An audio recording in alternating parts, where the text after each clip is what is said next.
किया है तकरीबन 2.5 घंटे मैं ख्वार हुआ हूँ सिर्फ रूम के लिए जी। ना मेरे एजेंट मेरा फ़ोन उठा रहे हैं।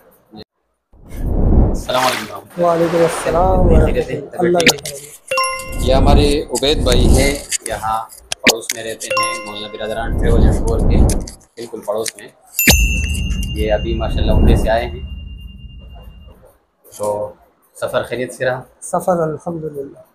इनके और हमारी जो यहाँ पर, क्योंकि हमसे नहीं गए थे, वजह ये थी कि ये 4-5 दिन हम इस कोशिश में रहें कि ये सऊदी एयरलाइन चाह रहे थे कि मैं सऊदी एयरलाइन से ही जाऊँ। तो हम सऊदी एयरलाइन से अगर पैकेज बनाते हैं, इनके लिए ये 3 बंदे थे, तो पैकेज तकरीबन 240, 245, 235 से ऊपर ही आ रहा था। फिर इसने एक दिन हमें कहा कि मुझे एक साथी दे रहे 2,10,000 रुपये का। तो मैंने कहा कि भाई हम अपने 5-8 हज़ार रुपये मजदूरी के लिए ये नहीं चाहते कि आपका नुकसान हो, कि अगर आपको वो सऊदी एयरलाइन देता है सही, और होटल जो आपको वो बताते हैं वही होटल आपको दे, तो भले आप वहाँ से चले जाएं, अच्छी बात है, शायद उनके पास टिकट पड़े हों या ग्रुप की टिकट मैसर हो उनको, जबकि हमारे पास नहीं थे। तो अभी ये वापस आए हैं, तो 2,10,000 रुपये का इसने पैकेज लिया था। उनको बताया ये गया था कि आने जाने में सऊदी एयरलाइन होगी और होटल होंगे, उसमें ज़ियारत होंगे, सारे सब कुछ शामिल होगा। तो आप ये बता देंगे कि इनका कैसा सफ़र रहा और वहाँ पर सफ़र तो ऐसा था कि उसको बंदा कह ही नहीं सकता जी कि वो ख़राब रहा ना। जी। बहरहाल मुझे जाते हुए उन्होंने कहा कि आप फ्लाइनास में चले जाओ, वापसी में आपको हम सऊदी एयरलाइन देंगे जी। शुरू में तो बात मेरा ख्याल में शुरू में तो जब मैं गया हूँ एक दोस्त के तवस्सुत से, तो गए तो हम सऊदी एयरलाइन के उस पर थे, दोनों तरफ से हाँ सऊदी एयरलाइन, और ऐसे होटल होंगे गालबन कोई 450-500 मीटर का कहा जी जी। तो होटल भी कोई मेरे हिसाब से 600, 650, 700 मीटर था जी। और वापसी में मुझे वो दिया एयर सियाल, यहाँ से फ्लाइनास सऊदी को निकाल के फ्लाइनास कर दिया, वापसी पर एयर सियाल दे दिया, सऊदी को निकाल के एयर सियाल। अच्छा फिर ज़ियारत की बात आई। शुरू में मैं जब 4 रातें मेरी मक्का में थी जी तो मैंने कोई रब्ता नहीं किया क्योंकि हम थके हुए थे जी। उसके बाद मैं मदीने में गया हूँ, जो मेरा ट्रेवल एजेंट था वो मदीने में था जी। मेरा, जब उससे वहाँ रब्ता हुआ, हम मस्जिद नबी में गेट नंबर 316 में वो मेरा इंतज़ार कर रहा था, वहाँ मिला। मैंने असर की गालबन नमाज़ नहीं पढ़ी थी, मैंने बोला यार नमाज़ पढ़ते फिर गपशप लगाएंगे। मैंने नमाज़ पढ़ी, तो नमाज के बाद मैंने उसको कहा यार मेरी ज़ियारतों का क्या हुआ। उसने कहा यार ज़ियारतें तो आपके पैकेज में शामिल नहीं थी। अच्छा मेरे पास वो रिकॉर्ड पड़ा हुआ है, मेरे पास मोबाइल में मौजूद है, जिसमें उन्होंने मुझे बना के भेजा था कि भाई ज़ियारतें मक्का मदीना की ज़ियारतें शामिल है। फिर उसकी मैंने एक वीडियो भी वहाँ बनाई जिसमें मैंने बोला कि यार आप मस्जिद नबी के अंदर खड़े होकर कहो कि मेरे पैकेज में ज़ियारतें नहीं, तो उस बंदे ने कसम खा ली। फिर मैं खामोश हो गया। और मक्का में तो उन्होंने शुरू में मुझे जो होटल कहा वो दिया जी।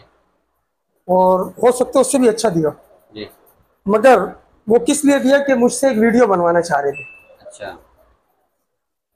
क्योंकि मेरे दोस्त अहबाब ज़्यादा हैं, वो वीडियो उनको दिखा के कि यार मैंने ऐसे होटल में उबैद भाई को जो है ना ठहराया है और इतना बेहतरीन होटल दिया, ये देख लो वीडियो। और मेरे दोस्तों को वो वीडियो भेजी भी है उन्होंने, हाँ मेरे दोस्तों के पास वो वीडियो आई है। तो वापसी में जो उन्होंने मेरे साथ किया है तकरीबन 2.5 घंटे मैं ख्वार हुआ हूँ सिर्फ रूम के लिए जी। ना मेरा एजेंट मेरा फ़ोन उठा रहे हैं। अच्छा मेरा जो एक एजेंट कराची में था, एक उधर मक्का में था। मक्का वाले को जब मैंने व्हाट्सएप पे मैसेज किया, एजेंट के फ़ोन न उठाने पर अभी मैंने अभी भी एक वॉइस किया आपके सामने, ये अभी असर को यानी कि वहाँ असर के वक्त चाहिए हमारे 3 हाजी वहाँ पहुँचे हैं, मौलाना सजाद साहब के वालिद चचा और बहन हैं।